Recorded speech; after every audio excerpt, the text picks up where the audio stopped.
또 목요일 저녁 또 하나님 은혜 가운데 우리가 만나게 되었습니다.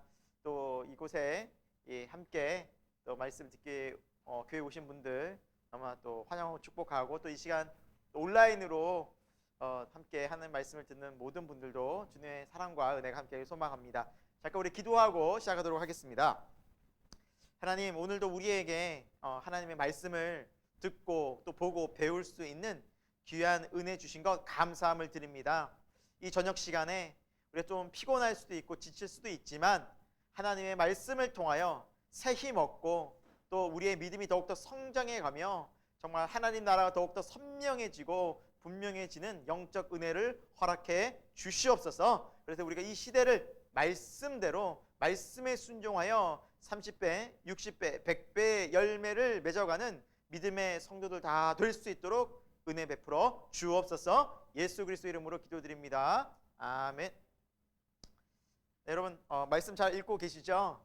네, 또 이제 우리 현진 형제의 스타트를 이제 시작으로 한 명, 두 명 이제 믿음의 선한 동기와 자극을 부여받아 올리고 계시는 것 같습니다. 너무 귀해요. 그 스타트가 되게 중요해요.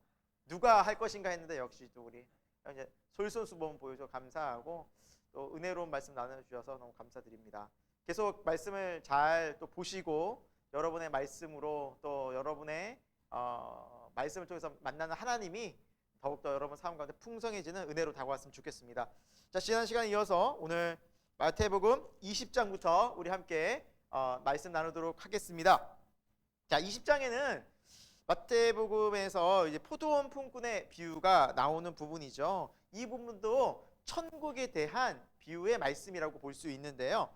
그 내용은 이렇습니다. 이제 포도원이 있었는데 이제 주인이 이 포도원에서 일할 품꾼들을 찾고 있었는데 이른 아침부터 나가서 이제 한 데나리온의 약속을 하고 그들을 데리고 옵니다.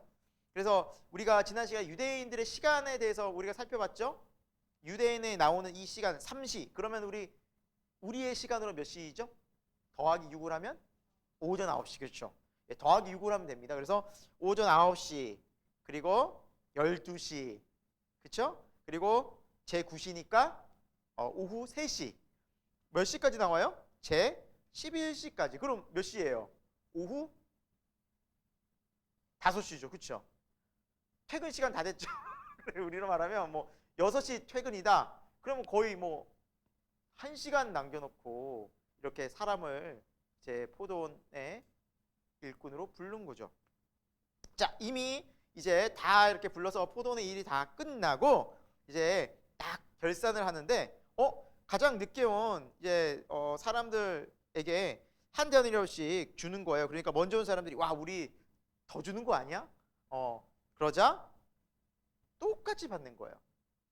그러니까 막 먼저 온 사람들이 원망하고 아침부터 와가지고 열심히 일했는데 왜 우리 똑같이 한 데나리온 주냐? 그러니까 주인이 하는 말이 처음부터 우리가 한 데나리온 약속하지 않았냐? 그런데 왜 그렇게 불평하느냐라고 주인이 말합니다. 자, 여기에서 이 데나리온의 비유를 잘 이해해야 되는 게 뭐냐면 자칫 우리가 이 데나리온을 우리의 경제 논리로 우리 일한 만큼 받는 게 뭡니까? 정당한 법이잖아요. 그렇죠? 5시간 일한 사람이랑 1시간 일한 사람이랑 똑같이 돈을 받는다? 신고하죠. 신고. 큰일 납니다. 이런 하나님 안 믿습니다. 그런데 여기서 말하는 천국 비유에서 한 데나리온은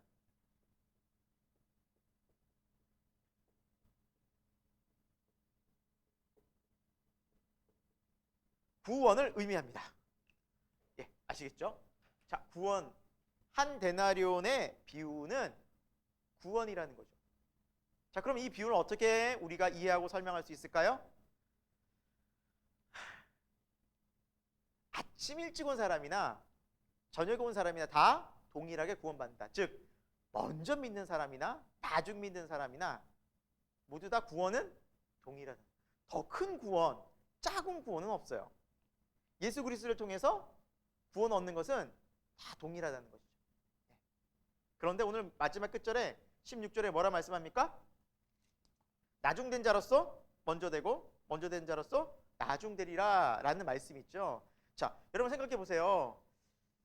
포도원의 품꾼의 그런 자격이 아침부터 일한 사람보다는 정말 하루 종일 돌아다니다가 일할 거 없이 이거저 기웃거리다가 주인이 1시간만 일어도 귀하게 하루 품삯을 준다고 하면 얼마나 감사해요. 늦게 온 사람 입장에서 더 열심히 하고 막 충성하고 막 그런 마음 들지 않겠습니까? 상식적으로. 그러니까 그런 거예요. 내가 늦게 믿더라도 이 구원이 감사해서 주를 위해서 더 희생하고 충성하면 그 나중 믿는 사람이 더 잘 믿을 수 있다는 의미죠.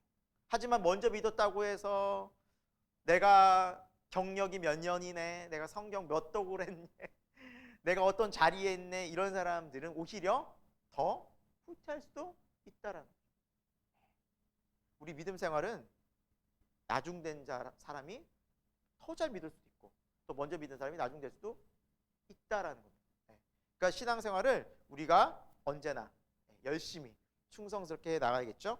자, 그 다음에 17절부터 보면은 이제 예수님께서 무슨 말씀을 하시냐면 내가 이제 이방인들의 손에 잡혀서 대제사장고 서기관들에게 이렇게 넘겨지게 돼서 내가 죽게 될 것이다. 하지만 내가 죽은 지 십자가에 죽고 3일 만에 다시 살아나리라. 죽으심과 부활. 이게 벌써 세 번째 순환 예고입니다. 세 번째. 누누이 말씀하셨어요. 지금 제자들한테. 제자들 나중에 도망가죠. 부활 얘기하셨지만 다 도망갑니다. 자, 그리고 이렇게 예수님께서 순환 예고를 내가 십자가에서 죽고 다시 부활할 거고 이게 이 세상을 구원할 하나님의 놀라운 구원 계획 가운데 예수님이 십자가에서 죽다니 얼마나 비참한 겁니까? 얼마나 지금 슬픈 일입니까? 그런데 다음 장면 20절부터 무슨 내용이 나오느냐? 세베대 아들들 야고보와 요한의 어머니가 와서 예수님께 꿇어 엎드려 절하며 자리를 한 자리 좀 우리 아들들에게 좀 한 명 좌에 한 명 우편에 그 몸에 최 가까이 측근으로 좀 우리 아들을 한 자리씩 좀 차지하게 해주시면 안 되겠습니까? 예수님하고 어머니가 부탁하고 그 아들들은 동조를 하게 됩니다. 예수님이 이제 십자가에서 죽고 내가 희생한다는 그 얘기를 하고 있는데 제자들은 뭐 하고 있어요? 한 자리 차지하려고 하고 있어요. 이제 때가 왔구나. 예수님이 당신을 드러내려 하시는 본인을 이제 그러면 한 자리 차지하겠구나. 안타깝죠. 그때 예수님께서 이제 뭐 그런 모습을 보시면서 뭐라 말씀하십니까? 26절 27절에 보면 크고자 하는 자는 섬기는 자가 되어야 하고 종이 되어야 할지라. 그리고 28절에 내가 온 것은 인자가 온 것은 섬김을 받으려 함이 아니라 도리어 섬기려 하고 오히려 내 목숨까지도 내어주는 대속제물로 하나님의 심판을 대신해서 받는 그런 제물로 내가 나 자신을 드리려고 왔다. 너희가 이러한 삶을 살 수 있겠냐? 이렇게 돼야 되는데 가능하겠니? 그게 내 좌측과 우측인데 이렇게 말씀하겠습니다. 참 제자들에게 하나님의 진짜 오신 예수 그리스도의 오신 이후 또 하나님을 섬기는 진짜 삶의 모습을 우리가 보고 있죠. 마찬가지로 이게 십자가의 길이라는 것이겠죠. 그렇죠? 성도의 삶은 섬기고 희생하고 주님을 따르는 종의 삶을 예수님처럼 닮아 사는 것이지 대접받고 내가 높은 위치에서 지시하는 자리가 아니라는 것입니다. 섬김의 자리로 우리는 나아가야 돼, 예수님처럼. 자, 그리고 29절부터 보시면 이제 여리고에서 나아갈 때 맹인 두 사람이 이제 지나가면서 나오는데 예수님이 맹인이니까 앞을 보지 못하니까 예수님이 지나가신다라는 소식을 듣고 이 맹인이 소리를 지릅니다. 다윗의 자손 예수여 나를 불쌍히 여기소서 하고 외치죠. 왜 그럴까요?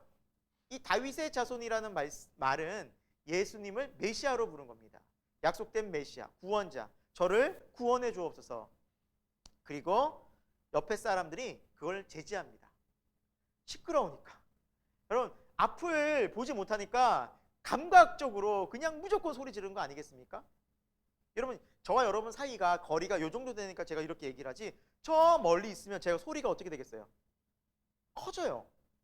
가까이 있으면 작아지고. 근데 앞을 못 보는 사람은 거리 감각이 없잖아요. 그러니까 급하면 소리가 어떻게 되겠어요? 무조건 커져. 옆에 사람은 시끄러워 죽겠는 거예요. 뭐 저렇게 시끄럽다고 조용히 하라고. 근데 예수님은 쳐다도 안 봐. 그러니까 더 막 사람들이 조용히 하라고. 멈췄습니까? 아닙니다.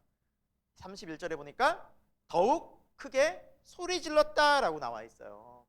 주님 앞에 포기하지 않고 간절하게 최선을 다하여 나가는 모습을 보여주고 있는 장면입니다. 그때 주님이 드디어 주목하십니다. 그리고 32절에 무엇하여 주기를 원하느냐라고 물으시죠. 눈뜨기를 원하나이다. 당연한 거 아닌가? 맹인이 눈뜨기는 거 원하는 거 당연한 거 아니에요. 이걸 왜 물으시지 할 수 있어요, 여러분. 그런데요, 우리가 예수님을 찾고 주님을 의지하는 그 목적이 맹목적일 수가 있어요. 그리고 진짜 예수님이 우리에게 무엇을 원하는지 그걸 보고 계세요. 너 정말 뭐 때문에 나를 찾냐? 우린 진짜 주님을 찾아야 할 이유가 무엇입니까? 구원의 문제잖아요.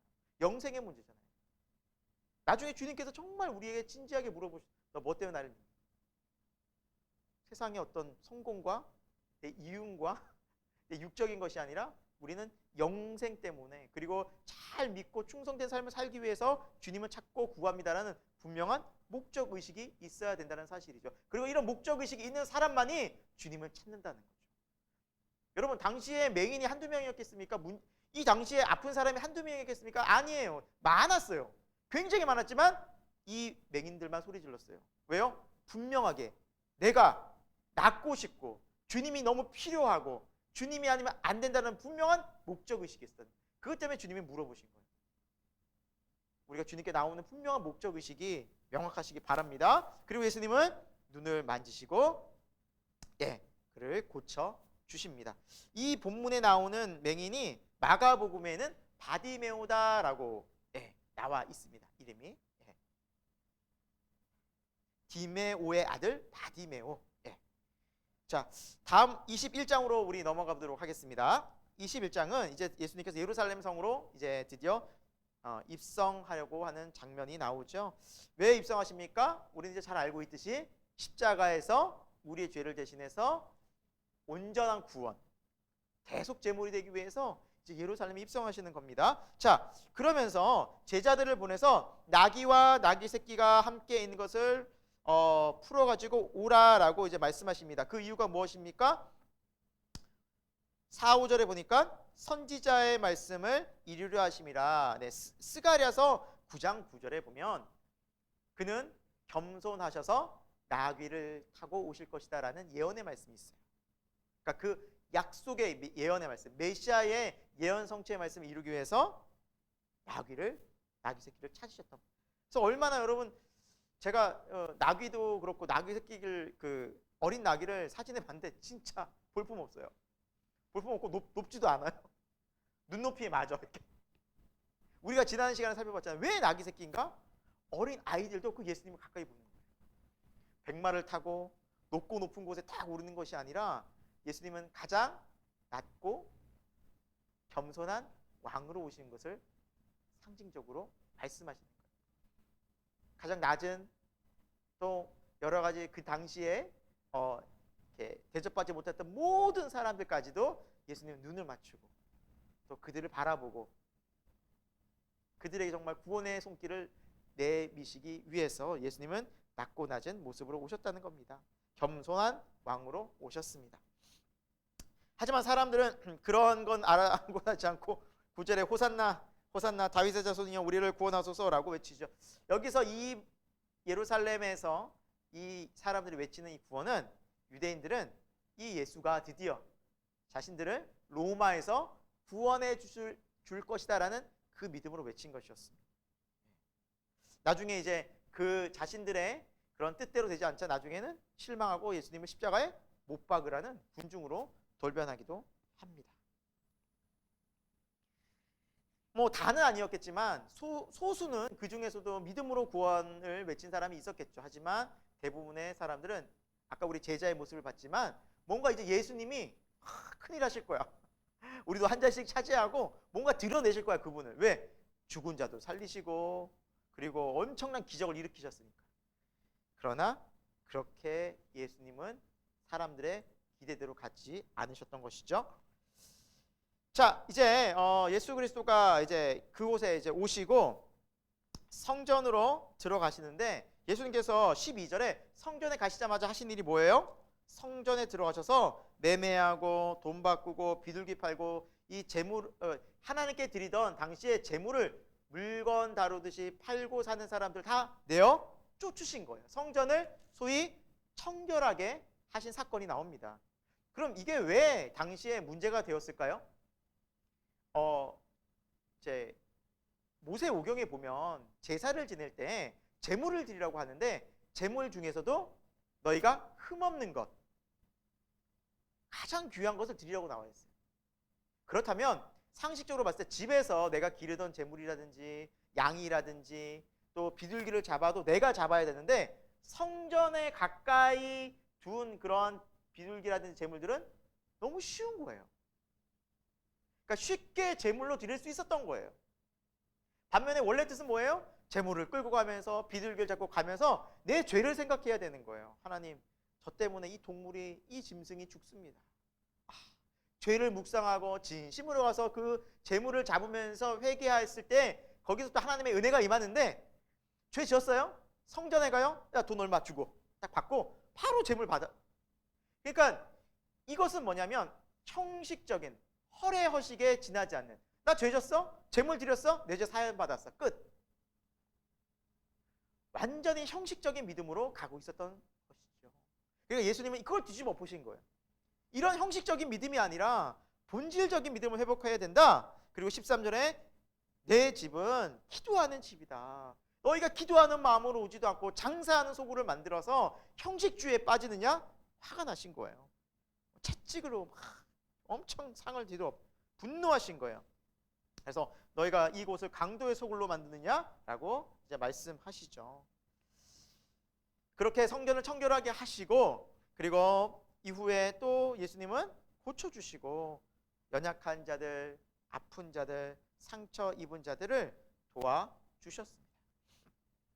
자, 그리고 18절부터는 이제 성으로 이제 들어오실 때 예수님께서 이제 시장하셔서 무화과 나무를 찾으시고 그 무화과에서 예수님이 원하시는 그 무화과 열매가 없자 잎만 무성한 무화과 나무를 다 저주하시면서 죽게 하시는 장면이 나와요. 그럼 이건 무슨 뜻일까? 왜 갑자기 이 무화과 나무를 저주하셨을까? 특히 성경을 자세히 보면 무화과의 철이 아니다라는 말씀이 있어요. 그럼 예수님이 무화과가 열매를 맺을 때도 아닌데 갑자기 무화과 나무 열매 없다고 저주하시는 거는 좀 납득이 안 될 수 있는 상황일 수도 있잖아요. 그런데요, 무화과 나무의 특징이 그렇다고 합니다. 우리도 그렇지만 우리 나무들도 보면 열매가 처음부터 크지 않잖아요. 작은 열매부터 맺혀지면서 자라잖아요. 근데 이 무화과는 무화과가 철이 아니었지만 그 작은 출발이 되는 그 무화과의 열매를 맺는 그 작은 열매조차도 시작조차도 없었고 잎만 무성했던 거예요. 그 무화과를 저주하신 거예요. 그럼 나무가 무슨 잘못이 있어요? 아니에요. 그거는 무화과 나무를 저주하기 위함이 아니라 그것은 바로 이스라엘을 상징하는 거였어요. 유대인들. 율법이 있고 너희들이 율법을 지킨다고 하고 하나님 말씀대로 뜻대로 산다고 하는데 정작 뭐가 없어요? 사랑, 용서에 열매들이 없는 거예요. 인자와 긍휼은 다 빠지고 외형적이고 겉으로 보기에는 성전도 번지르하고 겉으로 보기에 율법을 지키는 사람들이 막 율법을 외치지만 정작 그 안에 선행의 열매가 없는 거예요. 그거를 예수님께서는 이 무화과 나무 비유를 통해서 지적하신 거예요.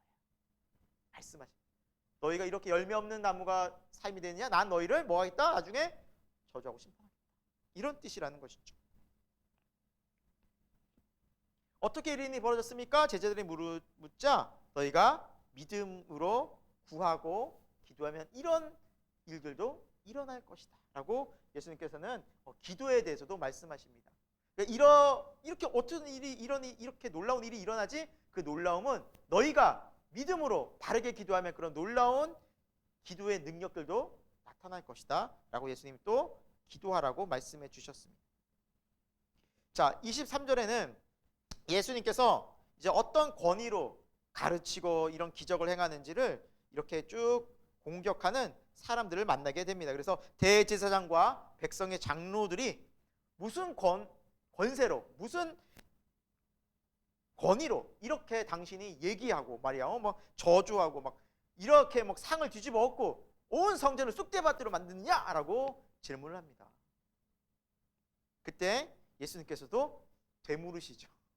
어떻게 물으세요? 25절에 보니까 요한의 세례가 어디로부터 왔느냐라고 물으세요.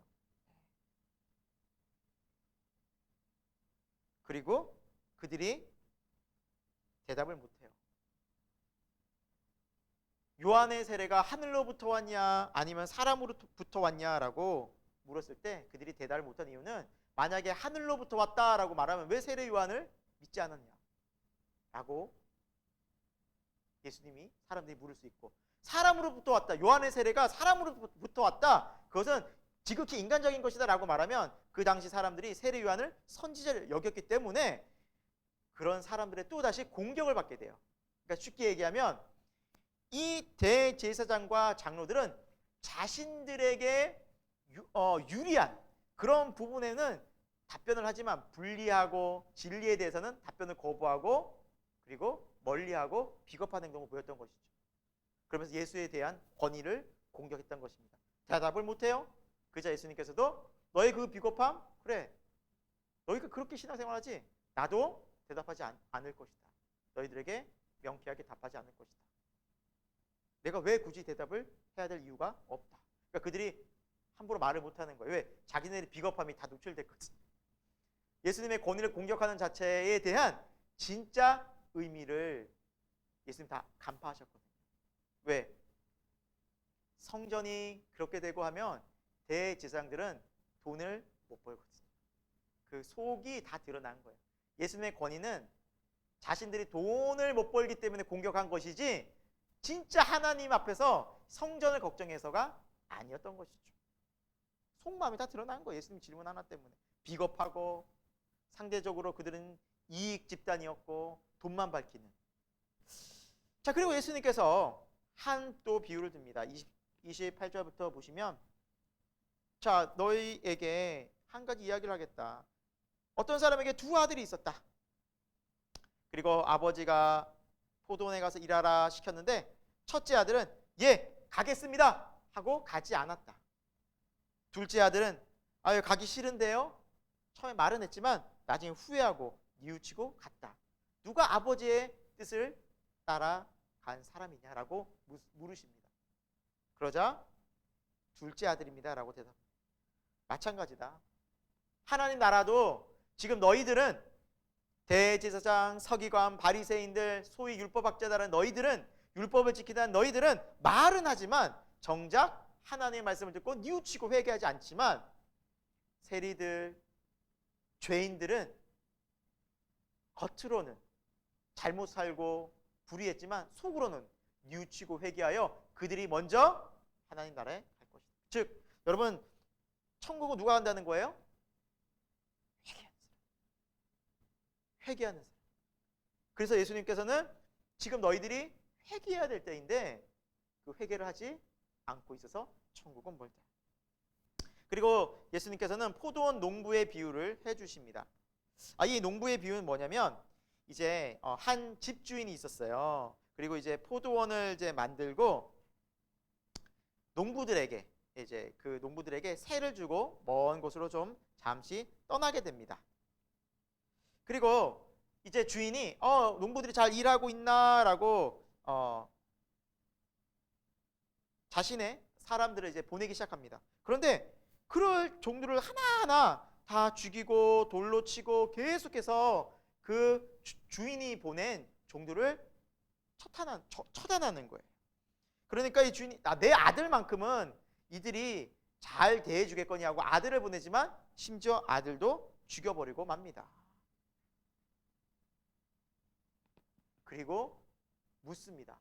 그렇게 이 악한 농부들이 한 행동을 보고 주인이 왔을 때 많은 종들도 죽이고 자기 아들까지도 죽인 이 악한 농부들을 어떻게 하겠느냐? 반드시 심판하지 않겠느냐라고 말씀을 하고 있죠. 여기서 많은 종들은 누구를 의미할까요? 구약의 많은 선지자들이었어요. 자신의 아들은 누구일까요? 예수님. 그러니까 예수님께서 십자가를 지시고 우리를 구원하기 위해서 인간의 몸으로 입고 오신 그 모습을 가진 예수님도 이들이 다 하나님의 뜻을 전한다는 그 이유 때문에 다 처단한 선지자들처럼 그렇게 악한 유대인들의 모습을 예수님께서는 비유로 상징적으로 또 말씀해 주신 것이었습니다. 하지만 42절에 보면 그들이 예수님을 죽이고 십자가에 못 박혔지만 마치 건축자의 버린 돌이 모퉁이의 가장 귀한 돌이 되는 것처럼 예수 그리스도의 십자가의 은혜가, 십자가의 능력이 오히려 인류의 구원을 이루는 그 길로 하나님께서는 사용하신다라고 말씀하고 계십니다.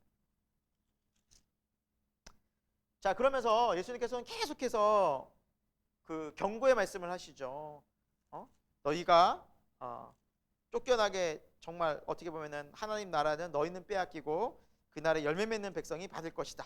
43절 또 44절에는 돌 위에 떨어지는 자는 깨지겠고 그 돌이 사람을 가루로 만들어 버리겠다. 그러니까 하나님께서 완전히 심판하실 것이다 라고 말씀하고 있고 경고하고 있다라는 사실입니다. 자, 그렇게 무섭게 또 경고를 마치신 후에 예수님께서는 22장에 혼인잔치의 비유를 말씀해 주십니다. 이것도 또한 천국 비유입니다. 천국은 마치 혼인잔치와 같다. 그래서 한 임금이 큰 잔치를, 기쁨의 잔치를 이제 벌이는데 사람들의 초청을 받는데 반응들이 시원치 않습니다. 한 사람은 돌아보지도 않고 5절에 한 사람은 자기 밭으로 가고 한 사람은 자기 사업하러 가고 그냥 종들을 심지어 모욕하고 죽이기까지 합니다. 그러니까 임금이 화가 나서 그들을 진멸하고 심판했다라고 말씀하고 있습니다. 그래서 이제 사방으로 가서 악한 자나 모든 선한 자나 다 데리고 오라. 모두를 데리고 오라라고 10절에 말씀을 하고 있는데 자, 그리고 많은 손님들이 이제 그 혼인잔치에 왔습니다. 11절에 임금이 손님들을 쭉 둘러보다가 예복을 입지 않은 사람을 발견합니다. 친구여, 당신은 왜 예복을 입지 않고 여기 들어왔느냐? 라고 말하고 그 예복을 입지 않은 사람을 13절에 보니까 바깥 어두운 데로 쫓아냈다라는 표현이 나옵니다. 그래서 그곳에서 슬피 울며 이를 갈게 되었다라는 비유의 말씀을 해주십니다. 이게 무슨 뜻일까요? 이제 많은 사람이 초청을 받지만 이 예복을 입고 안 입고가 중요한데 여기서 예복은 상징적으로 회개하는 믿음을 말합니다. 회개하는 믿음. 그러니까 그 사람이 주님께 초청을 받아 올 때 그냥 앞으로 나와서 말씀 듣고 그냥 자기 생각대로 계속해서 살아간 사람이 있는 반면 그 말씀을 듣고 회개하고 내가 이렇게 살면 안 되겠구나. 저 말씀을 듣고 깨닫고 주님께로 진심으로 회개하고 돌아가는 사람이 있다는 거예요. 그 사람이 천국 백성이라는 겁니다. 모여도 같은 무리라도 회개하는 사람과 회개하지 않는 사람은 갈린다는 거예요. 말씀을 듣고 회개하고 주님께로 돌아오는 그 사람이 의의 옷을 입는다는 사실입니다. 자, 그리고 14절의 마지막으로 뭐라 말씀하고 있죠? 청함은 받은 사람이 많지만 택함 받은 사람은 적다. 그래서 우리가 왜 이 시대에 예수님 믿는 사람이 정말 많았으면 좋겠는데 왜 많은 사람들이 교회 와서 떠나나? 물론 안타깝고 좀 슬픈 사실입니다. 그렇죠? 우리는 더 많은 사람이 믿었으면 좋겠고 구원받았으면 좋겠지만 그러나 성경은 말씀하고 있는 원리는 그런 사람들도 다 청함을 받았지만 결국에는 뭐하지 않아서 회개치 않아서 택함을 받는 자가 적다라는 겁니다. 결국에는 믿는 자는 적을 수밖에 없어요. 그렇다면 우리가 하나님의 은혜로 믿게 되고 구원받는 건 너무나 놀라운 기적이고 감사하고 너무나 존귀한 일이라는 거죠. 나 한 사람, 옆에 사람이 너무너무 소중한 거예요. 그래서 이곳에서 모여서 말씀을 듣는 여러분들이나 또한 이곳에서 지금 이 영상을 통해서 하나님의 말씀을 계속해서 듣고 배우고 이 구원의 길을 믿음으로 걸어가려는 사람은 너무나 존귀한 인생인 줄 믿으시기 바랍니다. 예. 옆에 분들에게 한번 인사해 볼까요? 당신은 존귀한 사람입니다. 한번 인사해 보겠습니다. 당신은 존귀한 사람입니다. 네. 자, 그리고 다음 말씀입니다. 15절부터 보시면 이제 가이사, 당시 황제였죠. 황제에게 세금을 바치는 문제로 이제 바리새인들이 질문을 하게 됩니다. 올무에 어떻게 걸리게 할까? 어떻게 함정 있는 질문이었죠. 그리고 질문의 내용이 가이사에게, 황제에게 우리가 지금 세금을 바치는 것이 합당합니까? 합당하지 않습니까? 라고 질문을 해요. 근데 이건 진짜 궁금해서가 아니었어요. 함정 있는 질문이었어요. 만약에 가이사에게 세금을 바쳐야 한다라고 얘기를 했다면 당시 유대인들, 믿음의 하나님을 믿는 유대인들은 납득이 안 되고 이해가 안 되는 거예요. 왜 우리 믿는 하나님의 백성들이 우리의 왕이신 하나님께 바치지 않고 왜 가이사에게 돈을 드리냐라는 불만이 가득했는데 예수님을 공격할 빌미가 되겠죠.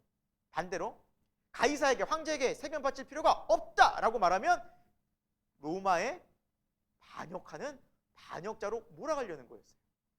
그러니까 가이사에게 세금을 바쳐야 한다라고 했을 때는 유대인의 공격을 받고 바치면 안 된다 그러면 로마의 공격을 받는 거예요.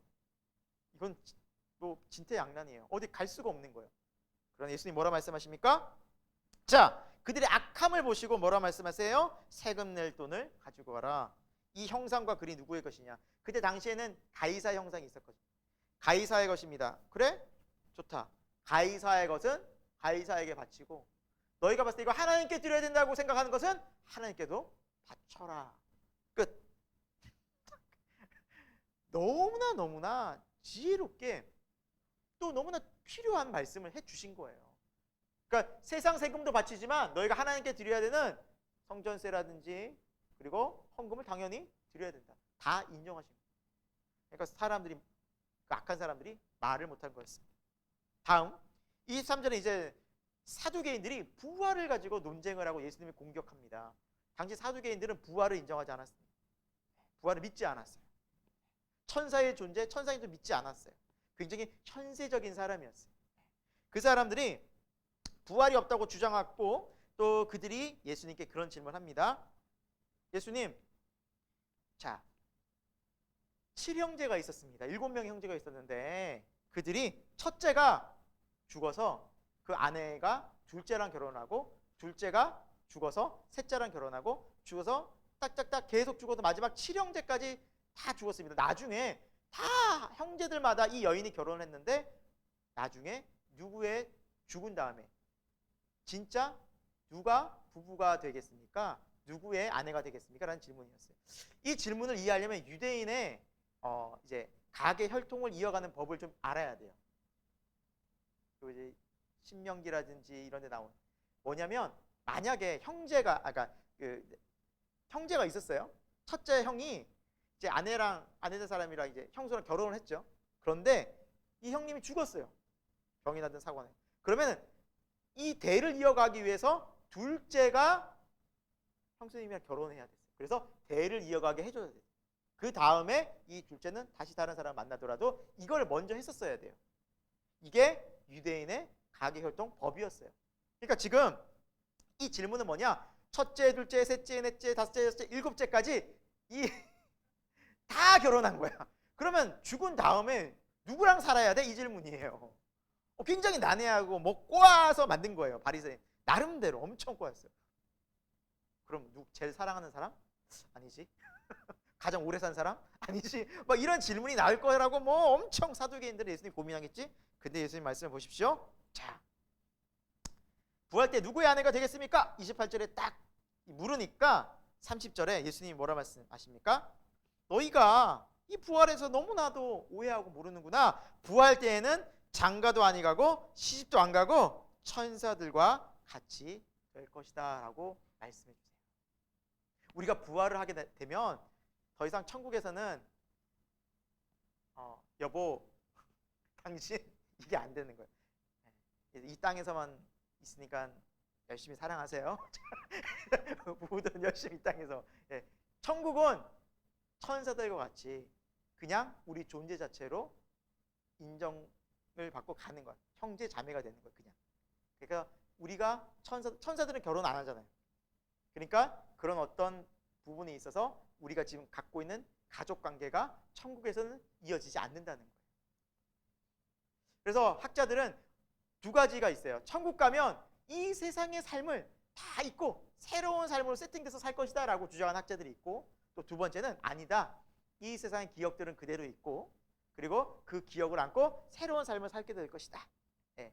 그래서 그렇게 주장하는 학자들이 있는데, 저는 이 두 번째 의견을 좀 저 나름대로 믿고 싶어요. 이 세상의 삶은 삶대로 의미가 있고, 하지만 천국에 가면 우리들에겐 또 새로운 영원한 삶이 있어요. 이것을 뛰어넘는 더 기뻐하고 감사하고 놀라운 삶, 부활의 인생이 있다는 거죠.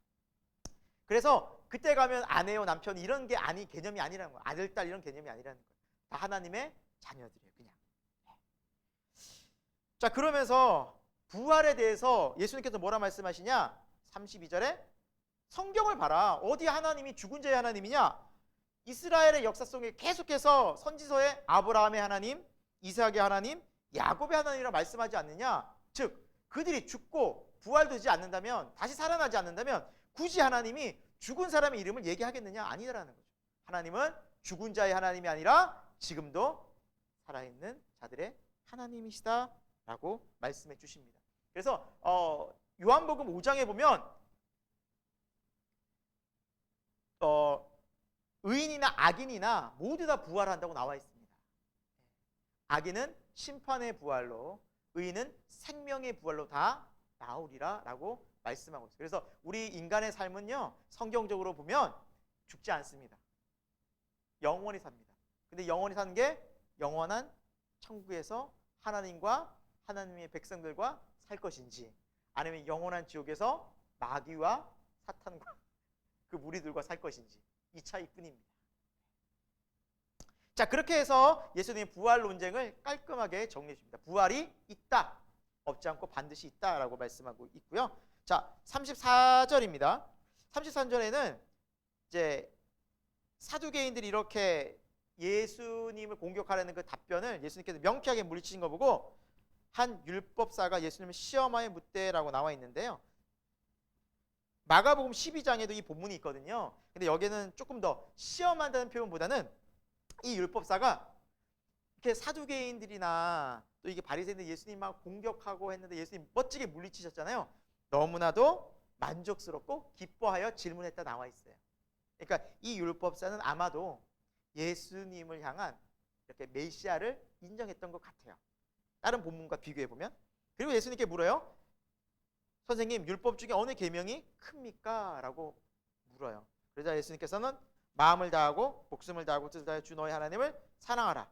이것이 첫째 되는 계명이고 또 내 이웃을 내 몸같이 사랑하라. 이 두 계명이 온 율법과 선지자의 강령이니라 라고 말씀해 주시죠. 그리고 이렇게 다른 그 마가복음과 다른 내용을 보면 이렇게 들은 율법사는 너무너무 막 기뻐하고 만족스러워해요. 그러자 예수님께서는 내가 하나님 나라에서 멀지 않구나라고 칭찬해 주시죠. 그러니까 여기서 시험은 나쁜 의도가 아니라 예수님께서 말씀하시고자 하는 율법의 핵심을 예수님의 입술을 통해 다시 한번 증거케 하기 위한 율법사의 의도가 나와 있다고 보여집니다. 자, 41절입니다. 또 바리새인들이 또 트집 잡으려고 해요. 그러자 예수님께서 그들에게 물으시죠. 너희는 그리스도에 대해서 어떻게 생각하냐? 누구의 자손이냐? 이 말씀을 물으신 이유가 뭐냐면 나사렛 예수, 저 나사렛 예수의 아빠는 요셉이었고 어머니는 마리아고 그 형제들이 다 있는데 뜬금없이 이 사람이 메시아라 그러고 하나님의 아들이라고 그러고, 아니 누가 봐도 가족들이 있는데 뭘 하나님의 아들이야? 라고 사람들이 비난하고 공격했을 때 예수님이 그들의 마음을 아시고 질문하신 거예요. 너는 그리스도가 누구의 자손이라고 생각하느냐? 대답하되 다윗의 자손입니다. 성경적으로 얘기를 해요. 왜? 그리스도는 다윗의 자손을 통해서 온다고 했으니 당신도 다윗의 자손 아니냐? 아니다라는 거예요. 그 이유가 무엇이냐? 근거가 무엇이냐? 44절의 말씀이에요. 자, 다윗이 말한 시편 110편 1절의 말씀입니다. 이 인용한 말씀인데요. 주께서 내 주께 이르시되 내가 내 원수를 내 발 아래 둘 때까지 내 우편에 앉아 있으라 하셨도다 라고 이제 나와 있어요. 여기에서 첫 번째 주는 야훼를 말해요. 야훼. 두 번째 내 주라는 말은 아도나이, 예수님이죠. 야훼 하나님이고 예수님. 그래서 야훼 하나님께서 내주께 아도나이 예수님에게, 그러니까 그때 당시에 다윗이 성령의 감동을 입어서 명확하게 두 분을 구분지어서 표현해 주셨다. 그게 그리스도인데 그 그리스도가 어떻게 육신의 자손이 되겠느냐? 비록 육신의 자손으로 왔다고 하더라도 그 본체는 뭐다? 거룩하신 하나님이다. 나는 그런 자다. 다윗이 얘기하지 않았냐? 이게 내 말이 아니다. 다윗이 그렇게 나를 지칭하지 않았냐? 그래서 45절에 다윗이 그리스도를 주라 칭하였은즉 어찌 그의 자손이 되겠냐라고 예수님께서 말씀하시니까 46절에 사람들이 아무 말도 못했다. 너무 명확한 해석이거든요. 이건 다윗의 말이니까. 당찬할 그리스도는 주예요, 주. 인간의 몸을 입고 오시겠지. 그러니까 예수님은 뭐예요? 인성과 신성을 다 가지신 분이에요. 그냥 좋은 선지자 혹은 좋은 인격적인 그런 인간이 아니라는 거죠. 전능하신 분이라는 거죠. 그렇게 또 예수님께서는 답변을 해주십니다. 23장으로 가보도록 하겠습니다. 23장은 서기관과 바리새인들이 이제 본격적으로 예수님의 질책을 받는 장면이 23장에 자세히 나와 있습니다. 뭐라 말씀하신지 우리 좀 자세히 좀 살펴볼까요?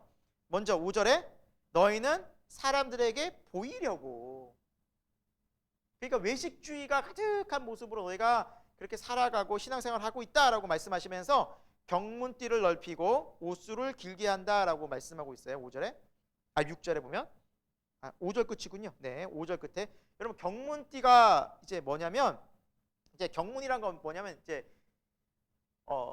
이게 테필린이라고도 하는데 유대인들이 지금도 붙이고 다녀요. 이제 이마나 손에 이렇게 그 말씀을 넣는 그 함 같은 게 있어요. 아마 목사님이 지금 열심히 찾아줄 거예요. 테필린이란 이 함 같은 거를 이제 이마나 손에 딱 끼고 그 안에 말씀을 넣고 다녀요. 이건 뭐냐면은 신명기 말씀에 보면 너희는 말씀을 내 미간에 붙이고 내 손목에 기울여서 그 말씀 그대로 하는 거예요. 의도는 좋죠. 의도는 좋은데 문제는 뭐냐? 내가 더 말씀을 연구하고 더 말씀을 많이 알고 더 말씀을 내가 좀 어느 정도 가르치는 사람이다. 그러면 점점 그 줄에 굵기가 넓어져요. 나는 뭐예요? 나는 많이 한다. 그리고 옷술은 뭐냐? 옷술의 원래적인 의미는 이제 모세오경에 겉옷에 너희가 옷술을 달아서 이 옷술은 언약의 상징이다. 너희가 나와 관계가 어떻게 거룩한 관계다. 그리고 나는 이 옷술을 통해서 거룩한 사람이다라고 이제 옷술을 이렇게 옷에 만들었는데 이 옷술을 하나님과의 그 거룩한 관계가 나는 너무너무 좋아. 그래서 점점 옷술이 길어져요. 질질 끌고 다녀요. 긴 끈을 막 끌고 다녀요. 질질 끌고. 왜? 난 하나님과의 거룩한 관계가 이렇게 긴 거야. 그러면서 드러내려. 자랑하려. 사람들은 신경도 안 쓰는데 그렇게 겉모습만 번지르하게. 여러분 군대에서요 그 외투에 그 등에 줄 달린 거 혹시 군대 갔다 오시면 기억하실지 모르겠는데 뒤에 2등병은 한 줄 달이고요 1병은 2줄 달이고 등에 줄이요. 여기 줄이 여러분 여성분들은 자매들은 모를 거예요. 남자분들은 아마 아실 텐데 그게 겉으로 봐서는 사람들이 몰라요. 군복 보면. 근데 군인 갔다 온 사람은 이게 줄에 한 줄이냐 2줄이냐 3줄이냐 4줄이 2등병, 1병, 상병, 병장이 다 달라요. 근데 군대에서는 그게 굉장히 중요해요. 1병이 4줄을 단다? 하극상이에요. 그거는 아주 그냥 큰일 날 일이에요. 그래서 병장들은 그거 딱 어깨가 딱 나갈 때부터 이제 딱 펴지죠. 나 4줄이야. 그러니까 자기들끼리 그러고 있는 거예요. 지금 유대인들도 자기들끼리 그러고 있는 거예요. 조금 더 넓게 달고 길게 달고 나 이거 잘 믿어 이러고 있는 거예요. 얼마나 외형적이고 형식주의적이고. 그러니까 하나님이 이걸 다 아시고 이렇게 하나하나 지적하고 계신 겁니다. 랍비라 칭함받길 좋아하고 회당의 높은 자리에 대접받기 좋아하고 알아주기 좋아하고. 그때 예수님께서 말씀하세요. 11절에 너희 중에 큰 자는 섬기는 자여야 되어야 하고 누구든지 자기를 높이는 자는 낮아지고 낮추는 자가 높아질 것이다. 겸손한 자를 하나님은 뭐 하신다? 높이실 것이다 말씀하시죠. 그래서 여기서 끝나지 않습니다. 이제부터 13절에 여러분 아마 밑줄 치셨을 거예요. 화 있을진저 서기관과 바리새인들아, 천국문을 너희도 닫고 그 앞에 사람도 들어가지 못하게 너희가 막고 서 있구나. 그러니까 그들의 잘못된 가르침 때문에 사람들이 천국에 못 들어가게 너희는 막고 있구나. 15절에 화 있을진저 너희는 그 사람들을, 믿음으로 살 사람들을 더욱더 천국에 들어가지 못하는 지옥 자식이 되게 만들고 있구나. 왜? 그렇게 계속해서 형식주의적인 율법주의를 강조하고 있었거든요. 16절에도 화 있을진저, 맹세도 성전으로 맹세하면 아무 일 없지만 성전의 금으로 맹세하면 다 우리가 지켜야 돼. 그러니까 눈에 보이는 황금 좋아하고 이런 것들을 빗대어서 예수님께서 말씀하고 계시는 것이죠. 그리고 23절에 화 있을진저 너희는 박하와 회양과 근체 11조는 들이되 율법에 더 중한 정의와 긍휼과 믿음은 버렸다. 여기서 박하와 회양과 근체는 뭐냐면 방향제나 약품 재료로 쓰는 향품 재료들이에요. 그런데 사람들이 심지어 이 향품 재료나 약품 재료의 11조를 뗐어요. 쉽게 말하면 여러분 소금 사잖아요. 예를 집에서 맛소금 사면 맛소금의 10분의 1을 떼가지고 바친 거예요. 맛소금, 깨소금 뭐 하여튼 집에서 쓰는 반찬들 그냥까지도 향품까지도 다 11조를 다 드리면서 정작 중요한 정의, 자비와 용서, 긍휼, 믿음은 알맹이에서 빼버린 거예요. 뭐가 중요하다는 거예요. 그러나 예수님께서는 다 중요하기 때문에 다 지켜야 된다라고 말씀하고 계십니다. 너희는 맹인이 맹인을 인도하는 사람이고 하루살이는 걸러내고 낙타는 삼켜버리는. 24절에 하루살이는 작은 거 하나 이제 안 돼. 낙타같이 큰 거 삼키려고 막 애를 쓰는 어리석은 사람이죠. 어리석은. 이거는 막 꾸역꾸역 삼키고 하려고 하고 안 좋은 거는 꾸역꾸역 하려고 하고. 자, 25절입니다. 화 있을진저 겉은 깨끗이 하고 안은 다 탐욕과 욕망이 같다. 그러니까 겉만 번지르하고 그리고 안은 속은 다 죄와 불신과 미움과 외형적으로 가득하다는 거죠. 자, 27절에도 화 있을진저 해칠한 무덤과 같은. 겉만 번지르하게 해칠은 안에는 뭐예요? 무덤 안에는 뻔하잖아요. 시체가 다 썩어서 냄새가 진동하잖아요. 하지만 겉은 화려하게 꾸며놓고 안에는 썩은 그 모습, 외식과 불벽이 가득한. 29절로 가봅니다. 화 있을진저 너희는 선지자들의 무덤을 만들고 의인들의 비석을 이제 꾸미면서 이르되 우리가 만일 조상 때에 있었더라면 우리는 그들이 이렇게 선지자를 죽게 만들지 않았을 텐데 라고 이야기합니다. 이게 무슨 말이냐? 구약에 보면 많은 선지자들이 죽었잖아요. 그러면 그 선지자 비석을 하면서 아유 야 우리가 지금 이렇게 율법을 잘 지키는 우리가 이 시대에 살았으면 이렇게 유대인들 우리 선조들 같이 선지자 함부로 안 죽였을 텐데 하면서 뭐예요? 또 거칠해하고 있고 자기는 내 의를 또 드러내고 있는. 예수님 얼마나 화가 나셔가지고 33절에 뭐라 말하지? 뱀들아 이제 독사의 새끼들아 이게 엄청 이게 너무너무 이제 예수님 화가 나신 거예요. 여러분 이 뱀새끼라는 게 이게 얼마나 이게 부정한 동물의 그냥 극치를 달리고 있는 정말 부정하고 악한 거잖아요. 그래서 예수님께서 말씀하시죠. 내가 너희들에게 선지자 이 34절에 보면은 지혜 있는 자 서기관들을 보냈는데 넌 다 죽이지 않았느냐? 다 죽이지 않았느냐? 그리고 35절에는 아벨의 피로부터 바르게의 아들 사가랴의 피까지 많은 수많은 순교자들의 피까지 너희가 나중에 다 너희에게로 심판으로 돌아갈 것이다. 무서운 심판을 저주를 예고하시죠. 너희가 이렇게 많은 사람들을 죽이고도 회개하지 않은 선지자들을 죽이고 지금까지도 회개하지 않은 너희들의 모습은 그들과 똑같고 그 모든 순교의 피들이 하나님께서 보내신 사람을 죽인 그 심판의 피가 나중에 너희들에게도 그대로 임할 것이다. 엄청 무서운 거죠. 영원한 심판이 얼마나 두렵고 무서운지 모릅니다. 그러니까 심판받을 수밖에 없다는 거예요. 33절에 뭐라 말씀하십니까? 예루살렘이야, 예루살렘이야, 예루살렘이야, 너무나 안타깝다. 너희가 왜 이렇게 선지자들을 죽이고 다 그렇게 나를 대적하느냐? 나는 너희를 마치 암탉이 새끼를 품는 것 같이 너희를 품으려고 얼마나 애를 썼는지 모른다. 그러나 너희가 거부하였다. 결국 너희 집은, 예루살렘 성전은 38절에 보면 황폐하여 버려질 것이다 라고 예루살렘 성전 파괴가 예언되죠. 이건 AD 70년의 로마에서 실제로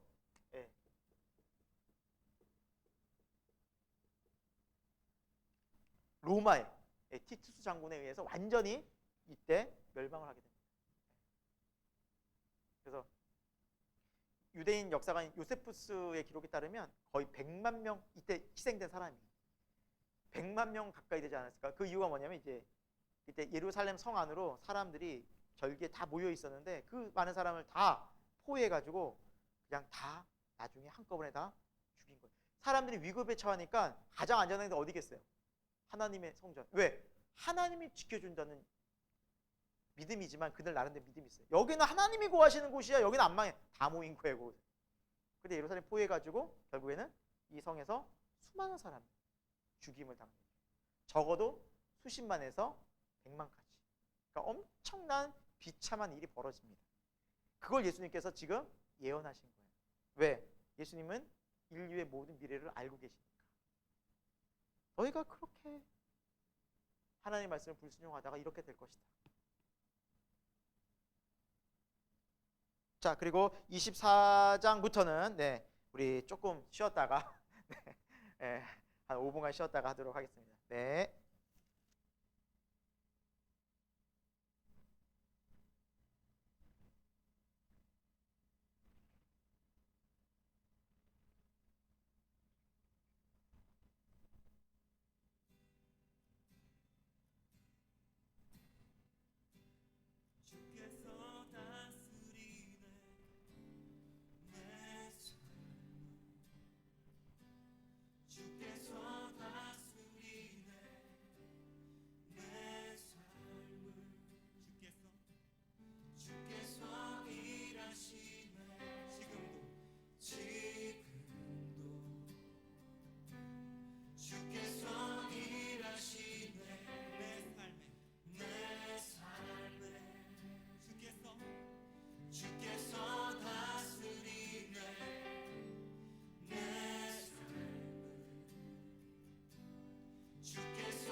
천천히 이제 마태복음 나가도록 하겠습니다.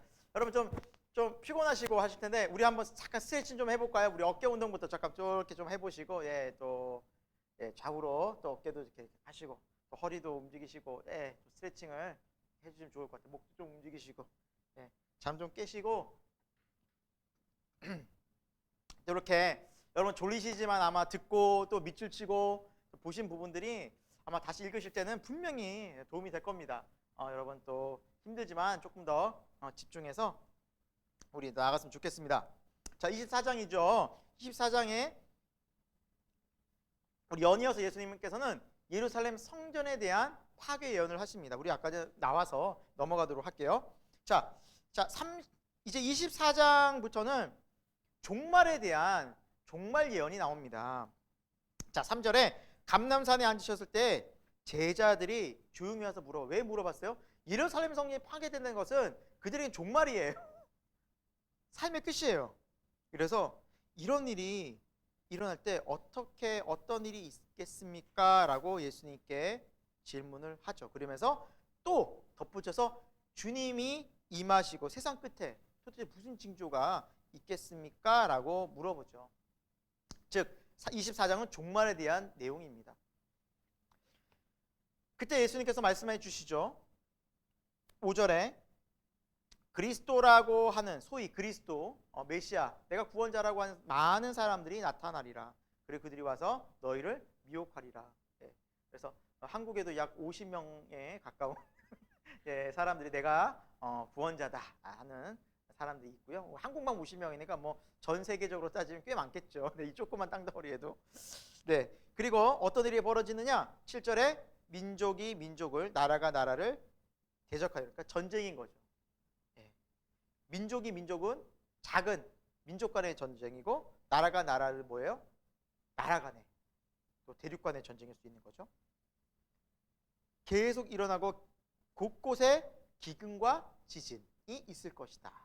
이것이 계속 나타날 것이다. 멈추지 않을 것이다. 즉 진행형이다. 지금도 그렇죠? 그렇죠? 러시아 우크라이나 계속 전쟁하고 있죠. 뭐 그것뿐입니까? 소수 민족 간의 전쟁은 지금도 엄청 일어나고 있죠. 기근, 지진 끊임없이 나타나고 있죠.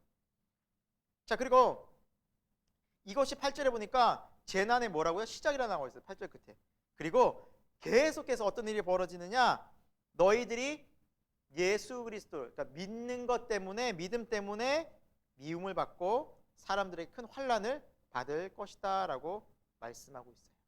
말씀하고 있어요. 그리고 11절에 거짓 선지자들이 계속 일어나게 될 것이고 그리고 불법을 행하고 많은 사람들의 사랑이 식어질 것이다. 하지만 13절에 끝까지 견디는 자는 뭘 얻어요? 구원 얻어. 우리 같이 한번 읽어볼까요? 우리 13절 말씀 시작.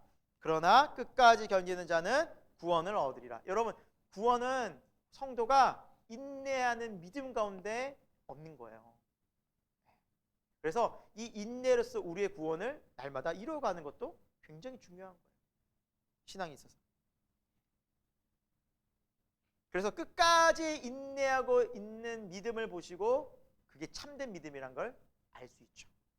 자, 14절에 그럼 언제 끝이 오느냐? 천국 복음이 모든 민족에게 다 전하고 온 세상에 복음이 마지막까지 전해질 때에 비로소 끝이 오리라. 그래서 복음을 전하는 마지막 지상 명령을 쫓아서 많은 분들이 또 선교사들이 많은 교회가 지금 계속해서 복음을 전하고 있죠. 미종족들에게. 자, 그리고 15절부터는 가장 큰 환란, 소위 대환란이 나옵니다. 대환란. 우리가 다니엘서에서 이거 봤는데 다니엘서 9장에서 여러분 조금 기억이 나요? 멸망에 가증한 것이 성전에 설 것이다. 3년 반. 그 뭐죠? 3년 반 3년 반 해가지고 7년. 7년. 근데 이 7년 대환란이 이제 임할 것인데 이게 엄청난 환란이 마지막 때 이제 예수님 오시기 바로 전에 일어날 것인데 15절에 다니엘 선지자가 너에게 말한 것처럼 멸망에 가증한 것. 그것이 무엇인지 모르겠지만 거룩한 곳 예루살렘 성전이겠죠. 그곳에 선 것을 보거든 기억해라. 그 멸망의 때가 가까이 왔다. 환란의 때가 가까이 왔다라는 것이죠. 그래서 얼마나 심했던지 20절에 그 도망치는 그 환난의 때가 겨울에 혹은 안식일에 되지 않도록 기도해라. 왜? 너무 힘드니까. 그리고 21절에 이게 얼마나 큰 환난인지 창세로부터 이런 환난이 없었다라고 말씀하고 있죠. 21절.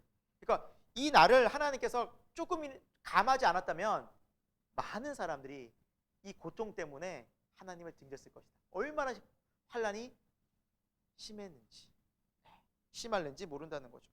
그러면서 다니엘서에서는 3년 반 이 7년 대환란이라고 말하고 있는데 이 7년이라는 숫자는 우리가 말하는 7년일 수도 있고 아니면 또 완전 숫자잖아요. 7이라는 것은. 그러니까 하나님이 예정하신 마지막 때 그 환란의 어떤 텀, 일정한 완전한 그 텀을 7년이라 볼 수도 있다. 해석이 두 가지가 나온다라는 거는 알아두시고요. 중요한 건 뭐예요? 마지막 때 대환란은 있다라고. 그러면서 사단이 그냥 마지막에 드세게 발악을 하는 거죠. 23절, 24절에 뭐 나와 있어요? 이제 사람들이 어려워지니까 자, 약속된 재림의 예수님을 기다리겠죠. 그러면서 야, 내가 재림 예수다. 내가 재림 예수다. 거짓 선지자들, 거짓 그리스도들이 큰 표적과 기사를 행해서 할 수만 있으면 택하신 자들도 미혹할, 믿는 자들, 야, 이 사람 보니까 진짜 메시아 같은데 라고 그렇게 많은 사람들이 기적과 표적을 가지고 재림 예수다라고 나타난다는 거죠. 미혹되지 말라는 거예요. 그래서 여기 있다 저기 있다 하여도 너희가 휘둘리지 말아라. 27절에 나는 어떻게 같이 뭐같이 오겠다? 번개같이 오리라. 번개 치는 거 보신 적 있죠? 번쩍하면 끝나잖아요. 예수님 그렇게 번쩍하고 오신다는 거예요. 순간적으로 오신다는 거예요. 그리고 그것은 마치 주검이 있는 곳에 독수리들이 모이는 원리와 같다. 여러분 먹잇감이 있을 때 독수리들이랑 자연스럽게 몰려들잖아요. 그렇죠? 자연스러운 현상, 순간적으로 나타나는 거예요. 이런 현상들이 자연스럽게 나타나면 인자가 가까운 줄 알라는 거예요. 이 주검이 있는 곳에 독수리가 모일 것이다 라는 것은 너희가 이런 현상들이 계속해서 대환란이 있으면 이제 내가 곧 임박했다, 오는 것이 문 앞에 이르렀다는 것을 기억하라는 거예요. 마지막 대환란. 그럼 대환란에 어떤 일이 벌어져? 29절 보겠습니다. 해, 달, 별들이 하늘에서 떨어져, 하늘의 징조들이 권능이 흔들린다는 거예요. 우주에 뭔가가 이제 변화들이 있어요. 우리 가끔씩 보면 뭐 달이, 최근에도 달이 가까이 와가지고 뭐 해성이 떨어져, 뭐 말도 안 되는 뭐 그런 이야기 같지만 이런 것들이 성경에는 이미 예언이 돼 있어서 모르긴 몰라도 이런 모티브로 만들지 않았을까 생각이 듭니다. 그때 이 징조들이 너무 명확하니까 땅에 있는 모든 족속이 통곡하고 어떻게 우리가 살아야 할까? 우리는 이제 어떻게 망했다 할 그때 예수님이 영광과 능력 가운데 구름 타고 오시리라. 근데 이게 어떻게 온다고요? 번개같이 순간적으로. 그때와 그 시기는 아무도 모르고 하나님 아버지만 아신다는 거죠. 그러나 분명한 것은 그렇게 일들이 일어나고 31절에 택하신 자들을 다 모을 것이다. 그래서 끝까지 마지막 구원받을 한 사람까지 다 구원하시고 이제 심판이 이르는 거예요. 자세한 내용은 어디에서 다룬다? 요한 계시록에서. 궁금하겠지만. 그러나 분명한 것은 종말이 있다. 예수님이 이렇게 경고하시고 말씀하셨어요. 자, 그러면서 예수님께서는 뭘 말씀을 자꾸 하시느냐? 너희가 미리 알라라는 거예요. 그러니까 긴장하고 깨어서 그 종말의 때를 대비하라고 계속 경고하고 있어요. 지금부터는. 자, 이 32절은 무화과 비유를 배우라. 자, 여름이 지나서 잎사귀 하면 너희가 곧 무화과 때가 가까이 왔구나라는 걸 알지 않냐. 쉽게 얘기하면 나뭇잎이 막 내고 작은 열매들이 맺히게 이제 곧 나무의 열매가 맺히겠네 하고 너희 수확의 때를 기다리지 않냐. 똑같다. 이런 일들이 벌어지게 된다면 인자가 가까이 온 줄로 알라. 그러나 36절 그때와 그 시기는 아무도 모르고 누구만 안다? 36절 끝에 뭐라 나와 있어요? 아버지가 누구예요? 우리 아버지 아니라 육신의 아버지가 아니라 하나님 아버지. 그러니까 때를 내가 받았다, 계시를 받았다. 그 사람은 하나님이에요. 하나님 아버지예요. 네. 가짜죠. 그러니까 뭐 직통 계시를 받았다? 다 가짜입니다. 아무 예수님도 모르는데 그럼 자기가 예수님보다 더 뛰어나다는 거예요? 예수님한테는 비밀 하지만 이 사람한테는 알려줘요? 그 예수님보다 더 자기가 높다는 거잖아요. 예수님도 모르고 있는 걸 알고 있으니까. 그러니까 다 가짜예요. 날짜 100%다 가짜예요. 무조건 날짜 얘기한다? 100% 가짜예요. 그렇게 하시는데 왜? 성경이 그걸 명확하게 제시하고 있으니까. 날짜는 누구만 안다? 하나님 아버지. 하지만 그때는 온다라는 거죠. 37절에 그러면 그때 어떻게 사람들이 살 것인가? 마치 노아의 때와 같을 것이다. 인자 이맘도. 여러분 노아의 방주 어떻습니까? 120년간 방주를 만들었는데 몇 명 구원받았어요? 노아의 그 8명 8명. 노아의 식구 8명. 기간은 120년. 사람들이 몰랐을까요? 이거를? 그러니까 여기 말씀해 보면 홍수가 나기 전까지 사람들 뭐예요? 장가 가고 밭 깔고 집 사고 세상 일에 다 빠져가지고 뭐 심판, 구원 뭐 아랑곳하지 않고 살아가는 거예요. 먹고 마시고 즐기고 계속 그렇게 이 땅의 삶에 그냥 다 푹 빠져 사는 거예요. 지금도 그렇지 않습니까? 지금도 예수님 믿고 구원, 천국, 영생 얘기하면 너나 잘 믿으세요 그러죠. 정말 얘기도 못 꺼내요.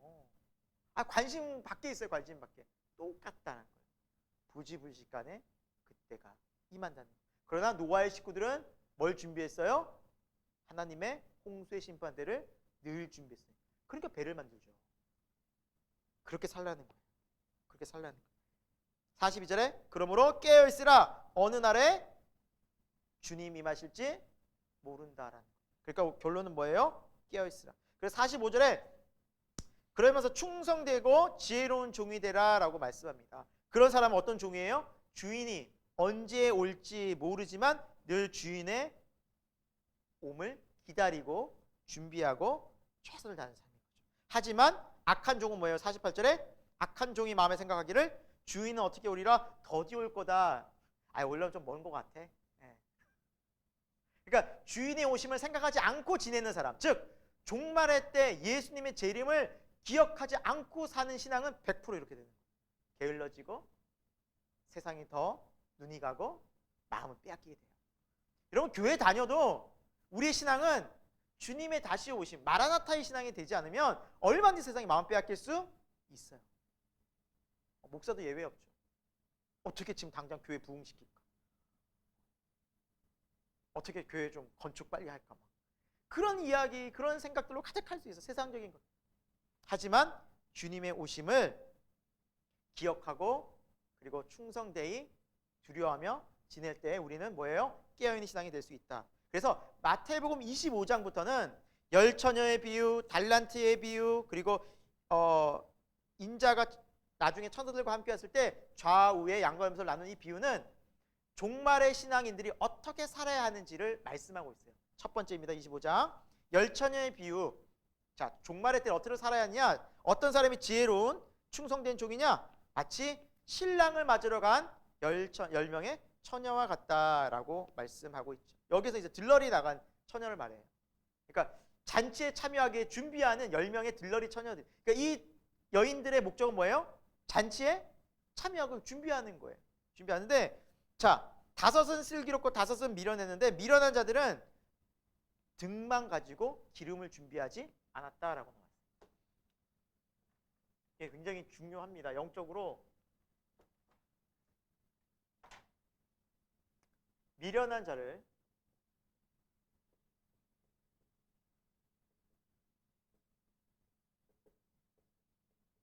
하지만 슬기로운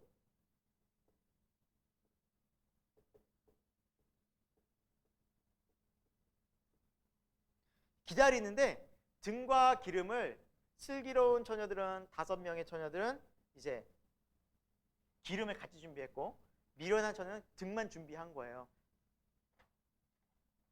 이게 기름은 구약부터 뭘 의미하냐면 성령님을 상징해요.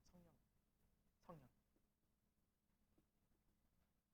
영적으로 보자면 이것은 개념이 성령으로 이 사람이 거듭나서 성령과 동행하는 삶을 살아가는 신앙인의 삶이 슬기로운 믿음의 사람들이라는 거죠. 그래서 나중에 이제 와요. 신랑이 이제 온다 했는데 이 5명의 미련한 처는 이제 막 기름이 거의 꺼져가니까 이제 신랑을 맞을 수 없으니까 그래서 빌려달라. 아니다. 지금 우리도 쓸 것이 부족하니까 또 가서 시장에 가서 구해와라. 간 사이에 신랑이 오게 되죠. 그리고 5은 들어가지만 5은 못 들어가게 돼요.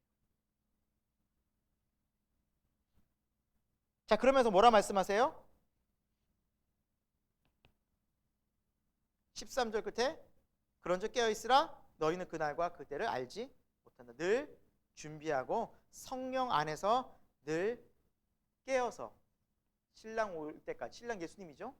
깨어서 기다리라. 성령 안에서. 네. 성령님이 도와주시지 않으면 여러분 우리는 절대 예배할 수 없고요. 영과 진리로 예배하라 그러잖아요. 그리고 우리 성령님이 아니면 절대로 기도할 수 없어요. 성령님이 아니면 말씀도 깨달을 수 없어요. 그러니까 우리는 성령님의 도우심이 아니면 신앙생활을 할 수 없어요. 그러니까 등만 있는 사람들은 성령 없이 내 힘대로 사는 사람들. 교회를 다니지만 성령 없이도 내 인위적인 방법들로 얼마든 종교인 될 수 있는 거죠. 다 나중에는 견딜 수 없다. 끝까지 갈 수 없다. 왜? 성령의 도우심이 아니면 신앙생활을 믿음을 인내하며 갈 수가 없어요.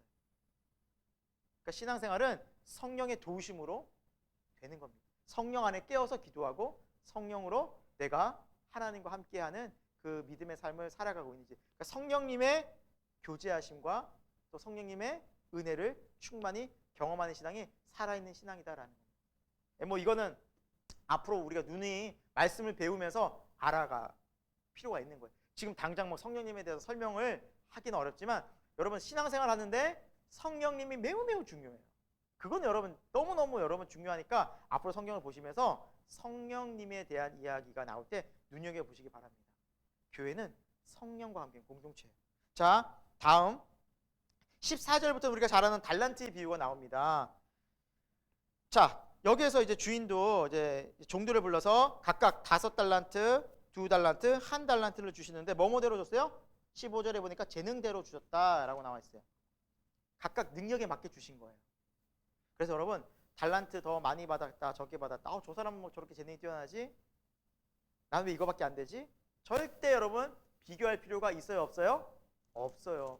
왠지 아세요? 보겠습니다. 나중에 20절에 주인이 와서 달란트를 결산하는데 5달란트 받은 사람에게 뭐라 말씀하십니까? 그 사람이 5달란트를 남겼어요. 열심히 일해서. 그 사람에게 21절에 뭐라 말해요? 잘하였도다 착하고 충성된 종아. 쭉 21절에 나와요.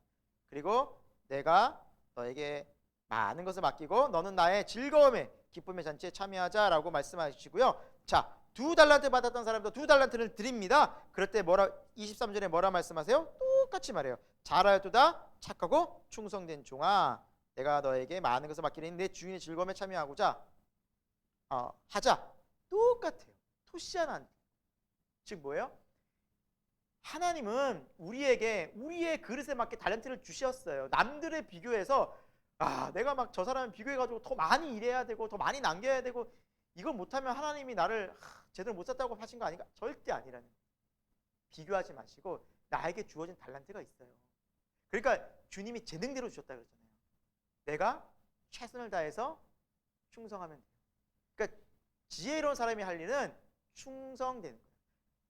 주인이 뭐라 말하고 있어요? 착하고 충성된 종. 착한 사람은 특징이 뭐예요? 말 잘 듣는 거잖아요. 그러니까 하나님의 말씀을 잘 듣고 순종하여 충성된 믿음을 가지고 살아가면 반드시 달란트가 우리를 통해서 하나님 앞에 영광을 돌리게 됩니다. 달란트는 은사와 재능이라고 할 수 있습니다. 하나님이 은사로 주신 것도 있고요. 타고난 재능일 수도 있어요. 이 은사와 재능을 누구를 위해서 이제 하나님을 쓰는 거죠. 그리스도를 위해 쓰는 거죠. 나의 유익? 아니요. 그리스도를 나라를 위해서. 먼저 하나님의 나라와 의를 구하는. 그러면 내가 그렇게 충성된 종으로 살아가게 되는 거죠. 반면 자, 문제는 이 사람이에요. 이제 1달란트 1달란트 받은 사람. 이 사람은 이 달란트를 어떻게 했느냐? 하나님 앞에 주인 앞에 딱 내놓습니다. 그러면서 24절에 뭐라 말하고 있어요?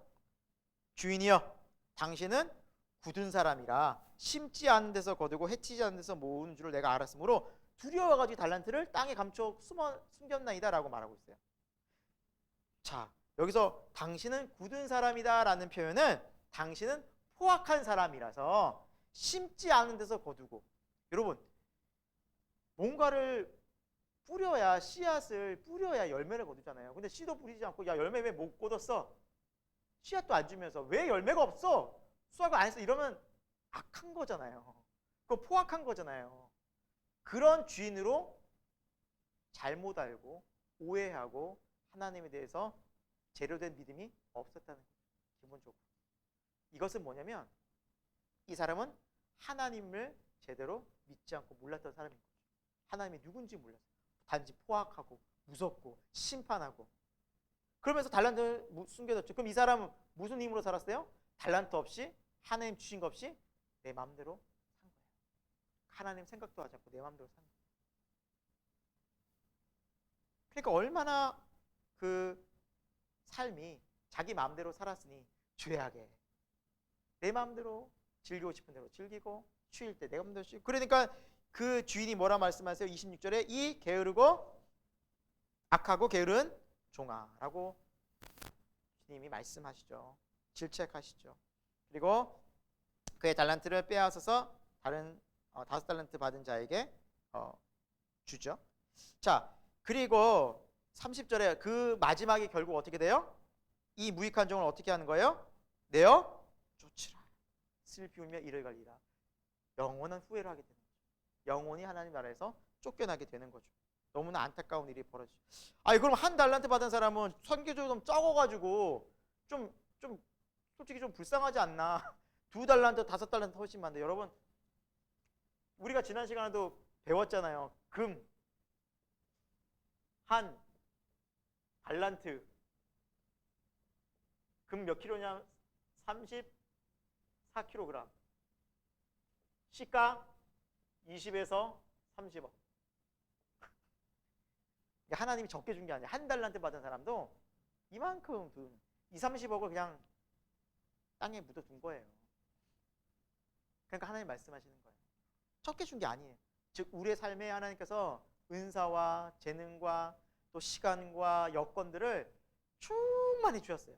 그러나 하나님 없이 내 마음대로 살다 보니 게으르고 불의하게 그거 다 낭비하는 거예요. 그게 뭐예요? 어리석은 사람.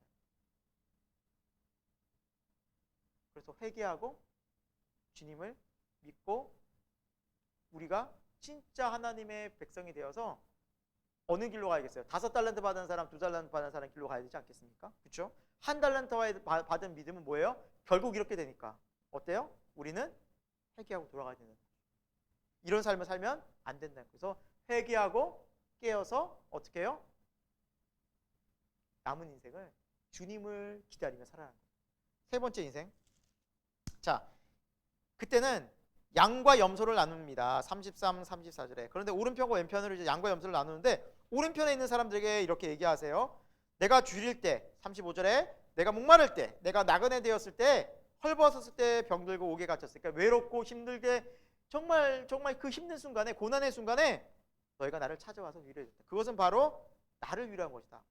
저희가 언제 그렇게 주님을 위로했습니까? 아닙니다. 그러자 임금이 뭐라 말합니까? 하나님이 40절에 형제 중 지극히 작은 자 하나에게 한 것이 곧 내게 한 것이다. 즉 어렵고 힘든 이웃, 그들에게 너희가 이렇게 돌봐준 것, 교회 형제들을 돌봐준 것, 그리고 어려운 지체들을 너희가 돌아본 것, 선의를 행한 것, 다 나를 위한 것이다.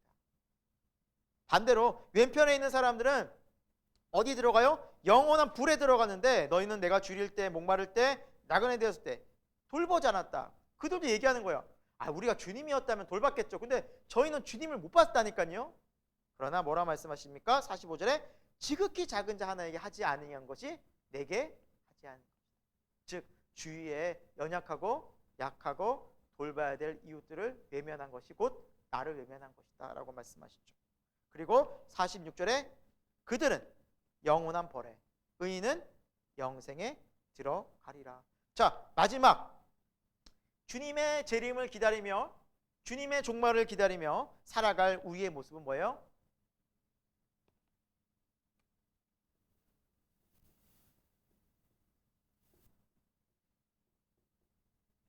사랑과 섬김으로 살아야 되는 거죠.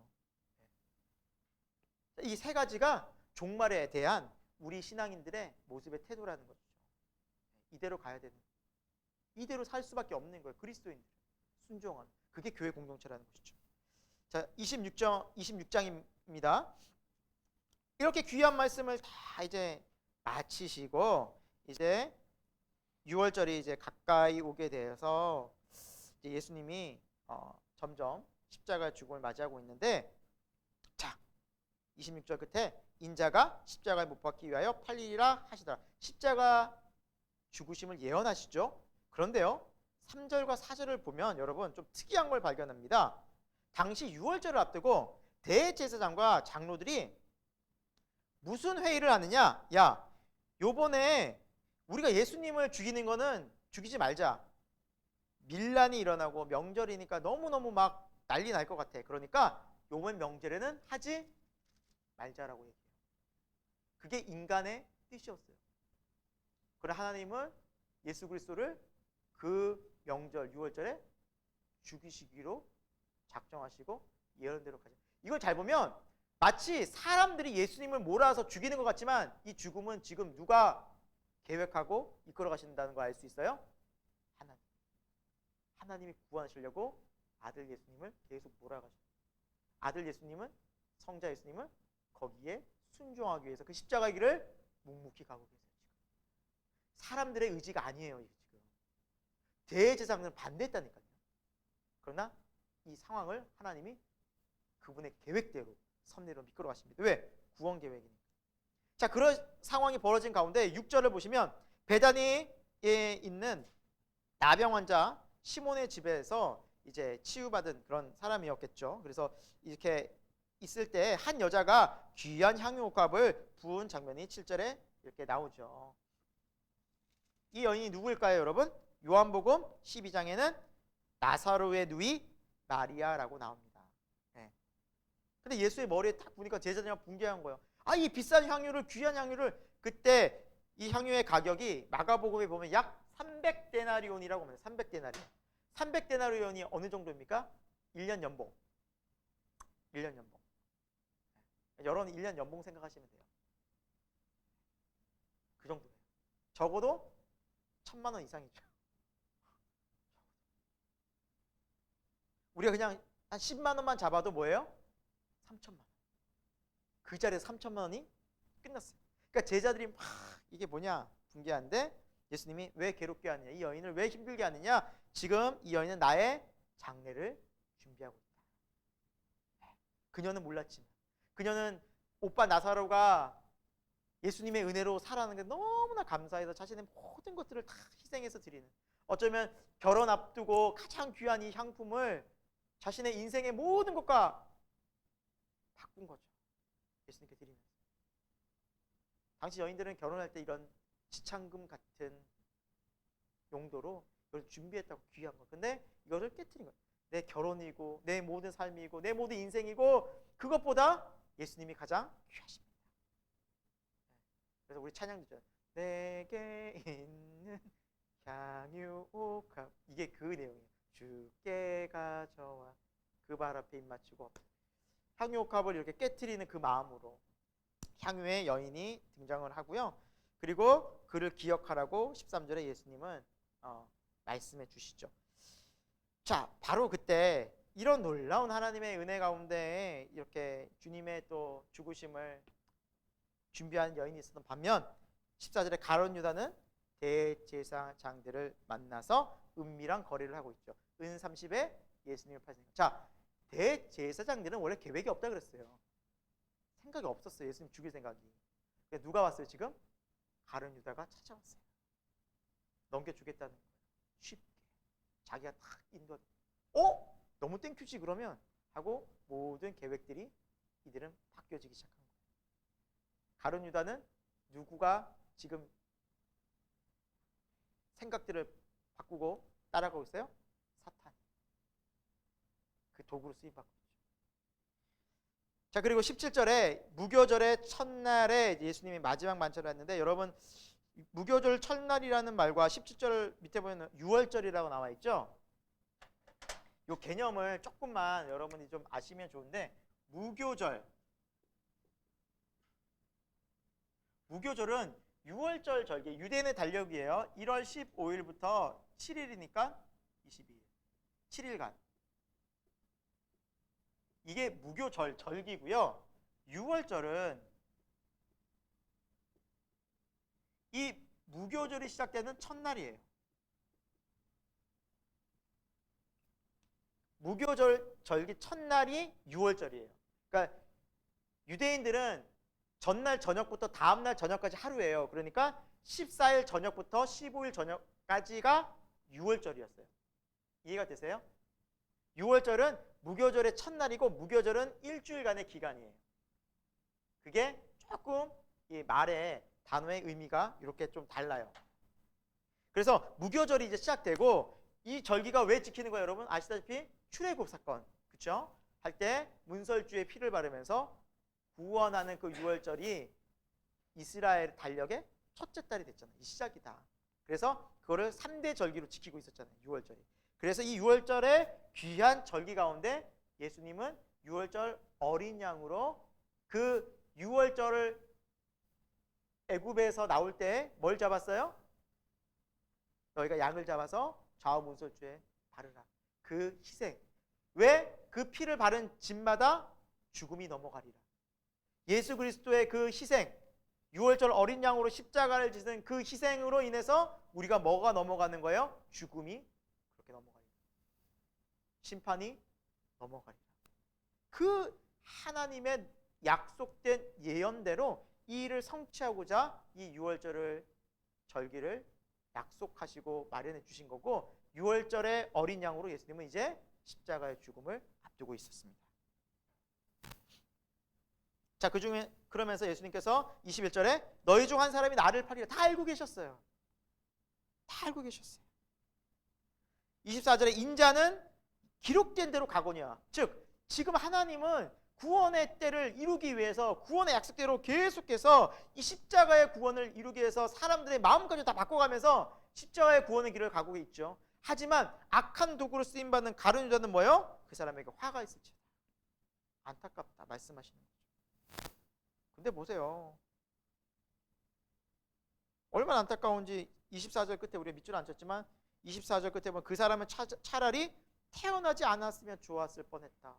얼마나 큰 삶 자체에 태어난 게 안타깝다. 너의 인생은 저주스럽다. 근데 여러분 25절에 유다가 뭐라 말해요? 뻔뻔하게 랍비여 나는 아니지요. 도둑이 제발 저리 저는 아니지요. 근데 내가 말할게요. 다 알고 계시는 거예요. 그런데 예수님은 그 자리에서, 가룟 유다가 있는 그 자리에서도 뻔뻔스럽게 있는 가룟 유다에게도 떡과 잔을 나눠주십니다. 구원의 기회를 끝까지 주세요. 떡은 무엇입니까? 이것은 널리 위하여 내 몸이다. 살이 찢기고 또 우리 영적 양식이 된 몸이고, 잔은 뭐예요? 우리를 위해 흘리는 죄사함의 새 언약의 피다. 잔을 받으라, 먹으라. 언약의 피다라고 말씀하죠. 그래서 이것이 뭐예요? 성찬 예식이죠. 우리가 하고 있는 성찬 예식의 시작이었죠. 그리스도의 몸과 피를 기억하면서 십자가의 거룩한 희생과 사랑과 구원을 잊지 말아라. 너희는 약속된 하나님의 구원을 받았다. 약속된. 그것이 이 성찬식이 그것을 증명한다. 잊지 말고 늘 행하라. 자, 그리고 31절에는 누구의 부인을 예언하십니까? 베드로와 제자들의 부인. 그래서 오늘 밤에 너희가 다 나를 버리리라 라고 이렇게 예언하시자, 네, 그리고 또 동시에 뭐도 예언하시냐면 32절에 하지만 내가 살아나서 갈릴리로 갈 것이다 라고 부활도 다 예언하십니다. 그러자 33절에 베드로가 뭐라 말합니까? 모두 주를 버릴지라도 나는 결코 주를 버리지 않겠습니다. 굳이 모두 주를 버릴지라도라고 얘기해서 할까요? 왜 다른 사람 말하지, 다 버릴지라도 이 사람 왜 나는 안 버려요, 나는. 그러자 예수님이 말씀하시죠. 아니다, 네가 3번 나를 부인할 거야, 다 굴기 전에. 근데 베드로가 절대 아닙니다라고 얘기를 하고 제자들도 절대 아닙니다라고 얘기를 하지만 이제 얼마 뒤에 그게 실제로 일어나게 되죠. 자, 이제 주님은 십자가의 죽음을 앞두고 겟세마네로 동산으로 기도하러 가시면서 특별히 3명 베드로, 야고보, 요한 이 세 제자만 따로 데리고 가셔서 부탁합니다. 기도할 때 38절에 보면 내 마음이 너무 지금 고민하고 죽게 되었다. 너무 지금 십자가를 앞두고 이 구원을 앞두고 너무나 지금 힘이 들고 너무나 어렵다. 그러니 나와 함께 여기 깨어 있자. 그러니까 그냥 나와 함께 여기 좀 깨어서 함께 있어달라. 그냥 내 옆에만 있어달라 그랬어요. 그리고 예수님께서는 조금 더 나가서 기도하셨죠. 아버지, 이 잔이 지나가기를 원하는데 나의 원대로 마옵시고 아버지 원대로 되기를 원하나이다. 돌아와서 보니까 그들은 또 자고 있었죠. 그래서 예수님께서 시험에 들지 않게 깨어 기도하라. 2번째 나가셔서 또 다시 이렇게 기도하시죠. 하지만 제자들은 여전히 피곤해서 졸고 있었고 3번째 같은 방법으로 그렇게 말씀하시고 또 가서 기도하시고 3번째 기도하시고 이제 예수님은 뜻을 정하시고 아버지의 뜻이니 제가 순종하겠습니다 라고 십자가의 길을 걸어가시게 되죠. 그러면서 이제 잡히시는 장면이 나오는데 대제사장과 장로들이 보낸 사람들이 칼 가지고 이제 딱 무장을 하고 47절에 찾아오게 됩니다. 그때 그 어두컴컴한 밤에 누가 예수님인지 어떻게 알겠어요? 가룟 유다가 예수님께 49절에 입을 맞춥니다. 라삐여 안녕하십니까? 입을 맞춰요. 그리고 50절에 예수님께서는 친구여 내가 무엇을 하려고 하는지 행하라. 끝까지 예수님은 그를 친구라고 또 불러주십니다. 너무나 정말 놀라운 또 사랑이죠. 그때 그렇게 예수님이 잡혀가시는 그 찰나에 한 사람이 칼을 빼어 딱 대제사장의 종 말고의 귀를 딱 베게 되는데 그리고 그 사람이 이제 다른 부분에서는 성경에서는 이제 베드로라고 표현이 되어져 있습니다. 그리고 예수님께서는 그를 다시 말씀하시면서 그에게 칼을 가진 자는 칼로 망할 것이니 칼을 도로 꽂아 놓으라. 그리고 말고의 귀를 고쳐주십니다. 그리고 58절에 예수님께서 이렇게 말씀하세요. 내가 지금 12군단 되는 천사를 보내서 이렇게 나를 공격하는 사람을 내가 못 막을 줄 아느냐. 여러분 12군단이면 한 군단이면 당시 그 로마 군대 약 1만 명이었다고 합니다. 천사 1. 12군단이니까 12명. 근데 여러분 천사 한 명이 어느 정도의 일을 하는지 아세요? 우리 구약에 보면 열왕기하에 보면은 아수르 군대가 18만 5천 명이 쳐들어와요. 히스기야 왕 때. 근데 그때 아수르 군대 18만 5천 명이 다 죽게 됩니다. 그때 하나님의 사자 한 명이 천사. 근데 12군단이면 12만 명의 천사가. 이거는 뭐 말이 안 되는. 이 사람들은 그냥 어떻게 되는지도 몰라요 지금. 한 명이 와도 그러는데. 그러니까 지금 예수님이 얼마나 지금 권세와 능력이 있으셔서 이 상황 내가 못 막을 줄 아느냐? 내가 이거를 하나님의 뜻이기 때문에 가는 거다라고 말씀하고 있는 부분이죠. 그러면서 54절에 내가 이렇게 하지 않으면 성경이 이루어지리라는 이 구원이 어떻게 이루어질 수 있겠냐? 즉 예수님은 성경을 이루려고 56절에 선지자의 약속된 예언을 성취하시려고 하나님이 예수 그리스도 메시아를 통해서 우리를 구원하시고 온 세상을 구원할 교회. 하지만 그 속에서 제자들은 예수님을 버리고 다 도망을 가게 되죠. 즉 예수님은 대제사장 가야바의 뜰에 가시면서 그들의 불합리한 재판을 받게 됩니다. 거짓 증인도 내세우고 그리고 그들이 예수님께 질문하죠. 특히 제사장이 63절에 내가 살아계신 하나님께 내가 정말 하나님의 아들 그리스도냐? 우리에게 지금 말하라. 주님이 뭐라 말합니까? 64절에 내가 말하였다. 즉 내가 그다란 뜻. 내가 말한 대로 나는 하나님의 아들 그리스도. 그러면서 막 옷을 찢고 막 65절에 보면 신성모독이다. 신성모독의 죄는 죽임을 당했거든요. 사형에 처해야 된다. 그러면 침 뱉고 손가락질하면서 막 그냥 예수님을 공격하고 조롱하고 그렇게 예수님을 핍박했습니다. 하지만 예수님은 묵묵히 그 길을 가셨어요. 왜? 우리를 구원하시기 위해서. 그렇게 가지 않으면 우리의 죄 사함과 용서가 있지 않기 때문에. 69절입니다. 그 바깥의 뜰에서, 대제사장 갈바의 뜰에서 베드로가 그래도 미안한지 기다리고 있었어요. 예수님이 어떻게 되나 막 도망갔지만 다시 와서 옆에서 보고 있었어요. 사람들이 묻죠. 이 사람 갈릴리 사람인데? 아니야. 다른 곳에 피합니다. 그래서 사람들이 계속 붙어서 맞는데 너의 말과 그 말투가 딱 갈릴리 어촌, 그리고 너의 모습이 많이 본 사람인데, 제자인 것 같은데. 그러자 계속해서 아니라고 맹세하며 마지막 74절에는 그가 예수님을 저주하며 맹세까지 하면서 예수님을 모른다라고 뭐합니까? 부인하게 되죠. 그때 닭이옵니다. 그때 예수님의 말씀처럼 정확하게 이루어지죠. 그 소리에, 닭소리에 베드로가 75절에 누구의 말씀이 생각났어요? 주님의 말씀이 생각이 나서 밖에 나가 심히 통곡합니다. 주님 죄송합니다.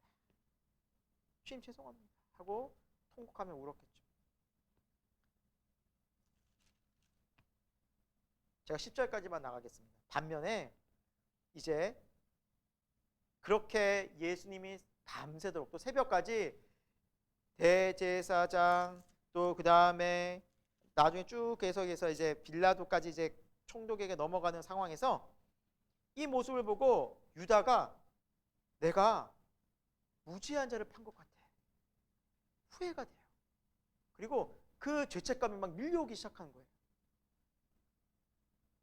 여러분, 유다가 은30에 예수님을 팔았잖아요. 당시 은30은요 종의 몸값이었어요. 한 명의 종.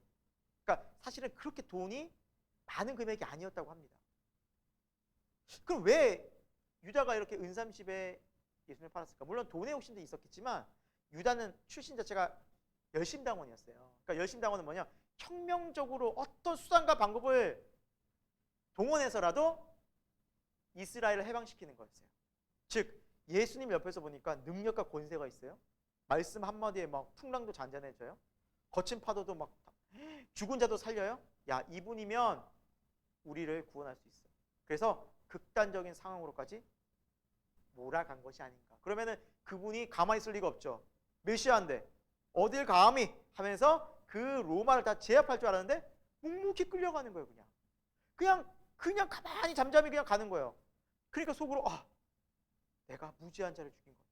죄책감에 밀려왔어요. 자, 그런데 여러분 보십시오. 3절에 유다가 그렇게 정죄감을 느끼는 마음이 뭐였어요? 그 3절에 스스로 뉘우쳤다 그래요. 유다는 스스로 뉘우쳤어요. 즉 자기가 미안한 감정 때문에 내가 죄를 지었구나, 그 죄의 문제를 내 안에서 해결해 보려고 했어요. 그래서 그게 쓴 방법이 뭐예요? 다시 대제사장을 찾아가서 돈을 돌려주면서 내가 다시 돈 줄 테니까 이거 물리자, 없던 일로 하자, 다시 바로 잡았으면 좋겠다고 인간적인 방법으로 해결을 하려고 했던 거예요. 그래서 실패하고 말죠.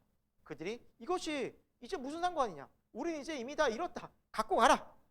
그러자 5절에 보니까 유다가 스스로 뭐 했어요? 자결을 한 거예요. 목을 메어 죽었어요. 그리고 그 은30은 8절과 9절에 이제 피밭이라고 해서 토기장의 밥값으로 주면서 이제 이것을 따로 관리를 하게 됩니다. 누구도 가지지 않고 따로 관리를. 왜? 이것은 부정한 돈이고 우리가 함부로 쓸 수 없다라는 거죠. 자, 여기서 가룟 유다와 베드로는 똑같이 예수님을 부인했죠. 돌아섰죠. 배신했죠. 베드로가 잘한 건 없어요. 베드로도 똑같이 잘못했잖아요. 거부하고 부인하고 맹세, 저주까지 했잖아요. 하지만 그 잘못된 상황 속에서 베드로는 누구의 말씀이 생각났어요? 예수님의 말씀. 즉 예수님 앞에 무릎 꿇은 거예요. 회개를. 하지만 가룟 유다는 그 미안한 감정을 가지고 인간적인 방법으로 문제를 해결하고 있으니까 죄가 해결이 안 되는 거예요. 여러분, 끝으로 우리는 모두 죄인입니다. 어느 순간 우리 모두도 죄책감에 밀려올 날이 있어요. 왜 없겠어요? 그 무거운 죄지. 누구에게로 가면 소망이 있냐? 예수님께. 그게 복음이에요. 하지만 여전히 이것을 내가 안고 여전히 내가 해결해 보려고 하고 감춰 보려고 하면 결국 우리는 뭐예요? 죽음과 멸망뿐이에요. 성경은 그걸 명확하게 우리에게 알려주고 있다는 거예요. 비록 실패하고 예수님을 3번씩이나 처절히 부인한 베드로는 나중에 어떻게 쓰임 받았습니까? 예루살렘의 교회 리더로, 능력 있는 사도로 쓰임 받지 않습니까? 너무나 안타까워요. 우리가 죄를 얼마나 졌느냐, 얼마나 문제가 많으냐, 네가 얼마나 잘못했느냐가 중요한 것이 아니라 내 있는 모습 그대로 주님 앞에 나가서 꿇어 엎드려 회개하고 기도하고 하나님께 나가는 자는 하나님께서 반드시 회복하시고 새롭게 하시는 은혜가 있을 줄로 믿습니다. 오늘 여기까지 하고 안타깝지만 10시까지 또 해야 될 것 같아서 여러분 오늘 여기까지 하고 다음 주에는 요 마무리 죽으심과 부활과 또 마가복음 우리 계속해서 들어가도록 하겠습니다. 여러분 함께 우리 기도하고 마치도록 하겠습니다. 하나님 아버지, 오늘 우리는 마태복음을 통해서 예수님께서 그 십자가의 길을 말씀을 성취하시기 위해서 아버지 하나님의 뜻을 이루시기 위해서 기꺼이 순종하시며 이 구원의 길을 걸어가시는 모습을 보았습니다. 그 모습들 속에서 제자들은 무서워 도망도 쳤고 또 제자 베드로는 예수님을 철저히 부인하면서 예수님을 모른다고 무서워 떨며 예수님을 등지기도 했습니다. 하지만 그런 제자들, 도망친 제자들, 부인한 그 베드로까지도 예수님은 다시 만나주시고 품어주시고 사랑으로 그들을 감싸주시고 그들을 주님의 놀라운 능력의 제자로, 성령 충만한 제자로 바꾸어 주셨습니다. 하나님 아버지, 우리의 삶 또한 이 세상을 살아갈 때 비록 부족하고 연약하고 죄 많은 인생이지만 말씀 앞으로 돌아가고 그리스도 앞으로 나아갈 때 하나님 우리를 새롭게 하여 주시고 거룩하게 하여 주시고 하나님의 능력 있는 구원의 제자로 하나님께서 사용하여 주옵소서. 하나님의 말씀은 오늘도 살아계시고 능력 있고 주님은 오늘도 부활하셔서 그렇게 우리를 찾고 찾으시는 분이신 줄 믿습니다. 오늘 이 저녁 또 우리 삶을 통하여서 그 살아계신 주 예수 그리스도를 더욱더 깊이 알고 만나는 복된 은혜가 있게 하여 주옵소서. 예수 그리스도 이름으로 기도드립니다. 아멘. 네, 수고하셨습니다. 감사합니다. 네, 다음 주에 뵙겠습니다.